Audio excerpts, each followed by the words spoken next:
So before you download any VPN, stop. Google just released a huge warning that could save you from getting hacked. Hi, my name is Robert. I'm a cybersecurity engineer, and I break down these real threats so everyday people can stay safe online. So Google just released this warning about apps pretending to be VPNs. But let's first take a step back and talk about what is a VPN. So a VPN is a tool that can be used to help encrypt or hide your traffic online. So internet service providers can see the traffic that is going through the network. They can see the websites that you're going to. Kind of scary. Employers can too. All sorts of people can see this if you are sending it through the open web, just unencrypted. It's like sending a postcard in the mail. So people can read what's on that postcard because it's not inside of any envelope. If you use encryption, then you put it inside of an envelope, but you still send it with the postal service and it can be intercepted. If you use a VPN, that's going to be a virtual private network. That's like sending it directly with a carrier that will deliver it from you to the person that you're sending it to without anybody being able to intercept it in the middle. This is going to be like a courier that's direct to the other person. So that's kind of what a VPN is.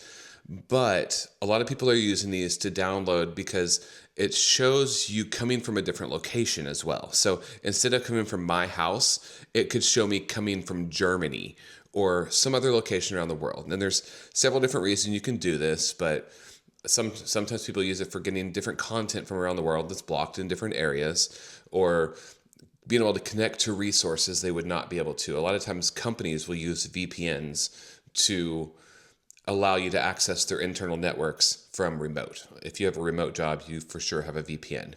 But the warning came from Google in the way that people are pretending to be VPNs. And so they are creating these apps that you can download that then gives them all of your traffic. So anytime you type in a password, anytime you go to a website, it's going to show the bad actor all the places that you're going.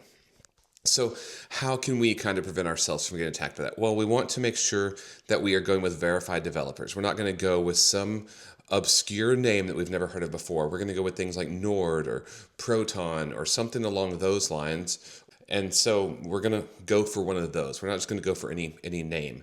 We're also going to look at permissions. A VPN does not need to access your contacts, your camera, your microphone, your text message, anything like that. Any permissions that it's asking for that it doesn't need, that is a red flag, because a real VPN is not going to need that. You're going to want to download it directly from the Play Store or the Apple Store, whatever operating system you use. You want to get it directly from one of those stores because they vet everything that comes in. They aren't just posting things on there usually.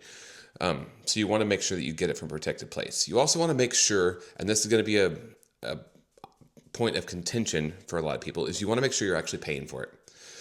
These companies, when you're getting a free service online, they're making money somehow. So if they're not getting it from you, they're getting it from somebody else. And most of the time online, when people are getting money from someone else, it is coming in the form of selling data, selling your data, whatever it may be, whether it's traffic to websites or something like that. They can sometimes obscure it so they don't know your personal information, but they're still selling your data at some point. So you want to make sure you get it from a vetted source, from a place that you know is secure, not just some random website. And you want to make sure that you're actually paying for it. So at the end of the day, this VPN is supposed to protect your privacy, not actually invade it. So let's make sure that you're getting it from the right place, and follow me for more cybersecurity tips.